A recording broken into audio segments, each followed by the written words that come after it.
Kristu waseNazaretha. Amen, amen, amen. Mfundisi Zuma lo.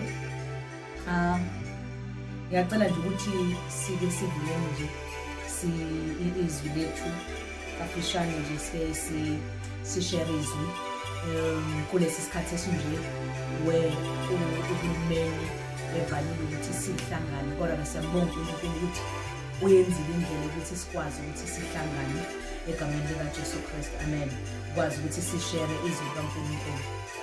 Now ngiyacela sivuleni amabhayibheli wethu ku Samuel, 1 Samuel chapter 17.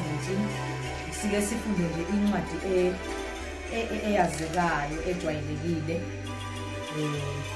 Sike sizithi uNkulunkulu uthini namhlanje egameni likaJesu Kristu. Amen.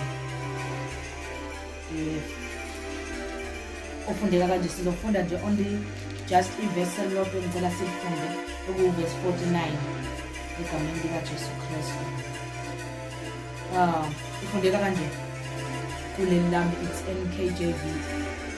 Then David put his hand in his bag and took out a stone, and he slung it and stuck the Philistine in his forehead, so that the stone sank into his forehead and he fell on his face to the earth. Izwi lakho uNkulunkulu lethu linamandla, khuluma ngalo besilalele egameni likaJesu Kristu. Amen.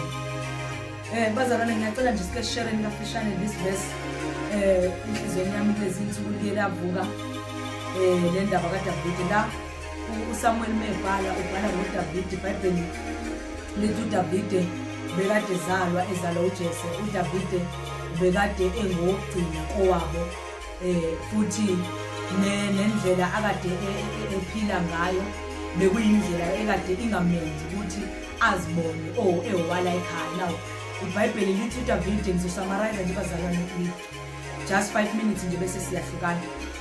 iBhayibheli lithi uDavid bekade isikhathi esiningi espenda noma ehlala isikhathi esiningi esehlane. iBhayibheli lithi malikhuluma ubekade indawo yakhe isikhathi esiningi kade ejwayele ukuyispenda, bejwayele uspenda nezimvu. Lithi iBhayibheli njalo ekuseni bevuka ehambisa izimvu. Then uSamuel uNkulunkulu uyamthuma endlini kaJese. Lithi iBhayibheli mefika endlini kaJese uNkulunkulu usefuna ukuvisa inkosi phezu kwenkosi eyayikhona kwakuSawuli. Now iBhayibheli yakhuluma lithi uma uJese ethunwa uma uSamuel ethunwa uNkulunkulu emzini kaJese, iBhayibheli liyakhuluma lithi uyafika mefika emzini kaJese ucela madoda, uyayichaza udaba likaNkulunkulu ukuthi nangu uNkulunkulu engithuma ethi angizovusa inkosi kulomzwa la ekhaya. Ngiyacabanga ukuthi uma ubayena uJese wayenento ethi akukwazi ukuthi kungakhona inkosi engavuka la ekhaya. Now iBhayibheli lithi uJese wawaletha wonke amadodana akhe.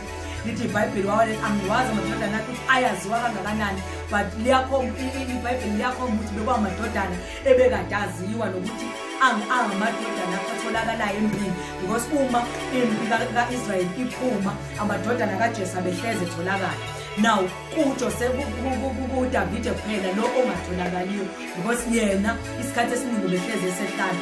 iBhayibheli malikhuluma lithi uma uSamuel process yokuzogcoba inkosi, lithi iBhayibheli uyabuza kuJese ukuthi asephelele namadodana akho njengoba esuwabekela. iBhayibheli lithi uJese no awakaphelele, ikhona esehlane. Now ngamanye amazwi uma uSamuel esacela amadodana akawalathanga wonke, because uDavid ubekade eyindodana ekade ingendodana la ekhaya, futhi ubebukelwa phansi. Ngamanye amazwi ubengenasay la ekhaya if singayibeka kanjani. iBhayibheli malikhuluma lithi wathi mlandeleni yena, wayelandwa uDavid. Lithi iBhayibheli uJese uSamuel uma engena uDavid uNkulunkulu wabe sekukhomba ukuthi uyelo.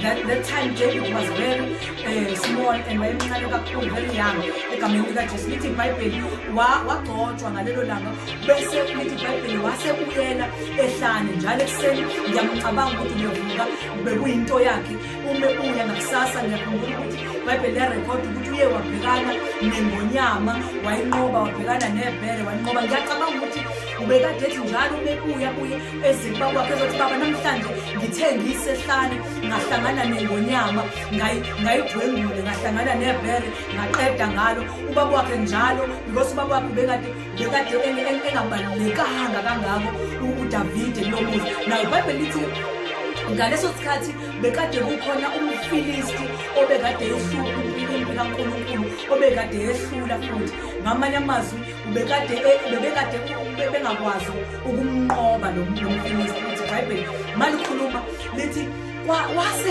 wavuka ngelinanga uDavide wathi wafikela into ethi angike nami ngiyobona ukuthi kahle kahle makuthiwa kiwe empini because bekuyinto engayazi into akade yazi beze bazi ihlane. Nawo ehlane-ke masingakhuluma ngehlane bazalwane, ihlane ithiwe ungakwazi ukucommunicate namuntu ubhekene nje nento yakho. Ihlane ila khona umzima bempilo uqala khona ukubazi khona. Ihlane ila khona izinto ubona khona izinto nje eziqeda umoya empilweni yakho. Nawo uma iBhayibheli likhuluma wavuka ngelilanga wathi make eyobona ukwenziwani kahle kahle la. Malikhuluma iBhayibheli lithi mefika empini uyabuza ukuthi kuyakwenziwani uma ngomuntu oyonqoba lo mfilisti. Bonke abantu ngiyacabanga ukuthi bake babuza ukuthi ubani yena lo ngoba ngiyacabanga ukuthi ubengaziwa nakangako emzini kaJese ngoba isikhathi esiningi ubengasipendi ekhaya noma kuthiwa bekumele kudliwe izinto ezikhala kahle. Ngiyacabanga ukuthi yena ubezenzela indlela yokuthi akwazi ukuthola ukudla ehlane letho ekhona. So ngamanye amazwi bengatholi into etholwa abanye abantu. Naw uma ebuza lo mbuzo ngiyacabanga ukuthi abanye babembuza ubani-ke lo mfana onje omncane kangako uzoqhamuka esezothi yini engenziwa. Kwasho ukuthi uDavide uyikhuluma lento akasayikhuluma kwi-level yabo kodwa usayikhuluma kwi-level yokwazana noNkulunkulu nokwazi ihlane. Naw iBhayibheli malikhuluma lithi uyabuza bayamphendula. Nawo lithi iBhayibheli esezavela ukuthi abhekane nomfilisti. Lithi iBhayibheli uSawuli wasefuna ukumgqokisa impahla yena kadaziwa ngalo. uSawuli bekaziwa ukuthi ubegqoka impahla ezithizeni akathi mayelwa ngazo anqobe, but kwafika isikhathi la khona umfilisti khona ebaqobe bengakwazi ukuthi banqobe umfilisti. Nawo iBhayibheli mayevuka uDavide lithi iBhayibheli uSawuli wamgqokisa impahla zakhe. Mayethi uyazigqoka uthi uDavide impahla zaSawuli ezwe no angiyazi lento engiyigqokileyo. Ngiyacabanga ukuthi wacabanga ihlane ukuthi ehlane bengike ngahlangana nebhere kodwa ngiyazi lento engiyigqokile ehlane ngeke ngahlangana nengonyama ngakwazi ukuthi uqeda ngalo lokho esengigqokile. Ngiyacabanga because iBhayibheli lithi umfana omncane izinto zaSawuli ngiyacabanga zazimsile ngisho ukunyakaza kwakhe kwangakwazi ukuthi anyakaze kahle, but nginento ethi wakhumbula ukuthi ehlane ubekade enento akade eyisebenzisa whenever esehlane ubekade ehlele ehlane ubekade nesikhali noma ube nento akade ethi noma egade izimvu zakubo ahleze iphethe. iBhayibheli lithi uDavide la sifunda khona wakhe uthe mayesebhekene nomfilisti uthi ubuka njengomfanyana omncane. Uyakhuluma uDavide ukuthi awena ngizothatha ikhanda lakho ngiliphose lapha. Naw akayikhulumi lento kwi-level abambheke kuyo kodwa uyikhuluma kwi-level yokwazi uNkulunkulu wasehlane. Uyikhuluma kwi-level yokwazi uNkulunkulu unguNkulunkulu wehlane. Ehlane uNkulunkulu ngakhulumani into ethi ehlane uNkulunkulu akathuli. Kuyenzeka ukuthi abantu bahlangabezane nehlane bese beyakhala.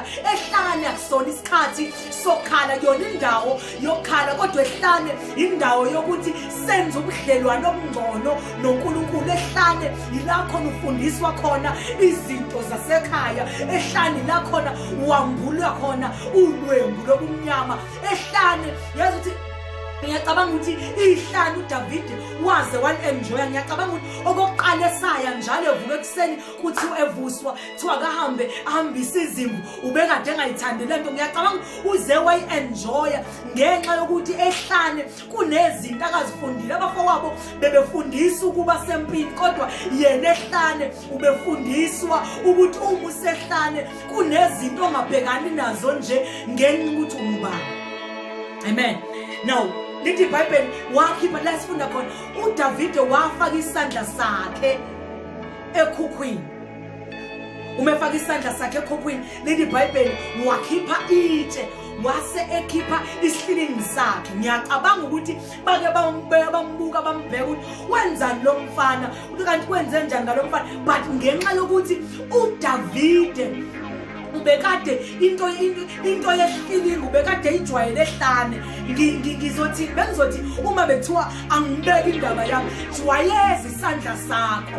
Once ujwayeza isandla sakho usehlane, ujwayela. Ngikhulume nabantu abasehlane njengamanje abathi impilo yami ivalelekile, abathi impilo yami ayiphambili. Angeke ngitshele kulelo hlane lakho ungazijwayezani umthandaza, abanye omunye engazijwayezani ukudumisa uNkulunkulu ehlane. Ungajwayezani umoya wakho, noma ungajwayezani your spiritual person into eyodwa nje lapha ehlane ozothi uma uphuma noma kuthiwa sewubhekene noGoliath ukwazi ukuthi ngiye ngahlangana nehlane ngahlangana nezinto ezithize kodwa ngakwazi ukubhekana nazo kanje. iBhayibheli lithi wafaka isandla sakhe ekhuphini. Ngiyacabanga ukuthi abantu ababeseduze kwakhe kwaSawuli loyo owayekade embuka, owayekade ezame ukumgqokisa impahla zakhe, bambuka nje njengobudoma ukuthi wenzani lo mfana, ucabanga ukuthi kushawa inyoni la, kanti ngenxa ukuthi isandla sakhe wayesijwayeze ehlane. Now ake sikhulume uma usehlane, uma bekuthiwa uDavide bengazange ajwayeze isandla sakhe esehlane ukuthi ashaye isihlilingi, wayengeke akwazi ukunqoba uGoliath. Now uma sokhuluma nje ngento nje egeneral noma esingeke si-spiritualize, uma isandla, because dala isihlilingi sasikade esingadonswa nje kanje, but lithi iBhayibheli wayeshwiba. Now if ushwiba isandla sakho, umzimba womuntu unama-muscles, uma ama-muscles wakho engajwayelanga, if kwakuthiwa uDavide ama-muscles wakhe ayengajwayelanga ukushwiba noma ukumove isandla sakhe, wayengeke amnqobe uGoliath, noma ngathiwa wayekade seyibonileke into ukuthi engamnqoba ngetshe. Kodwa uma kwathiwa wayengajwayelanga esehlane ukuthi ajwayeze isandla, bengasho ukuthi namhlanje ebusuku awujwayeze isandla sakho, noma ngathiwa ubhekene nani, jwayeza isandla sakho. Noma ngathiwa impilo ikulethelani, jwayeza isandla sakho. Noma ngathiwa impilo ikulethela ubumnyama, in that darkness awujwayeza isandla sakho. Imsipha yona eyayisizivumele. Ngiyacabanga wathi mayesashiba okoqala bembuka ubulima, washo ukuthi inyama yakhe noma isandla sakhe siyayazi lento. Now if ujwayeze isandla sakho, if ujwayeze isandla sakho ukulwa noma ukushwiba noma yini engabhekana nayo awufihlane, iyona ebhawayo. Lithi iBhayibheli uthe mayishwiba isandla sakhe washwiba itshe lashaya ebunzini nomfilisti. Umfilisti lo beke mayechaza kuthiwa he was a giant, ubekade aziwa njengomuntu okade eyigiant, ubemkhulu, ube nesiqu esikhulu kangangokuba uDavide wayembukela phansi. Futhi umfilisti lo ubekade aziwa njengomuntu onamandla, ibingekho enye indlela yokumnqoba. Ngiyacabanga ukuthi the only way yokumnqoba bebenento ethi badinga ukubaze baba baningi, but bukela la, a small guy egameni, a young guy, a young man. Lithi iBhayibheli wafaka isandla sakhe esikhwameni sakhe, wakhipha itshe, waswing isandla sakhe, isandla sakhe sakhumbula ukuthi, ngiyacabanga ukuthi even noma kuthiwa uthe mayeqala ethi esazama ukuthi ashibe isandla sakhe, isandla sakhumbula ukuthi lento ngiyayazi ehlane, ngiyayazi lento. Uma uzojwayeza isandla sakho usasehlane, azikho izinto ongahlangabezana nazo ungazinqobi. Uma ungajwayeza ukuthi usehlane you pray, uma ungajwayeza ehlane ukuthi you worship, nanoma yini ebeka phambi kwempilo yakho, uzothi mase ubhekene nomfilisti noGoliath ongaphezulu kwempilo yakho, kodwa uzokhumbula ukuthi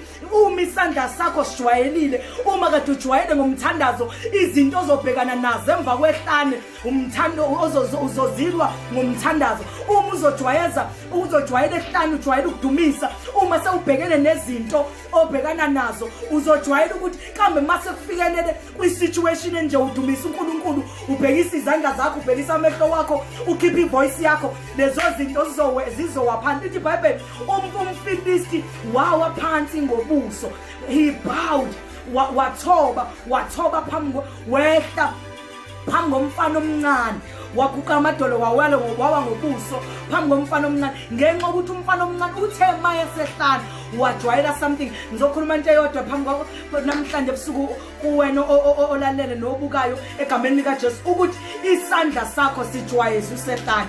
Jwayela something, bamba something mawusehlane.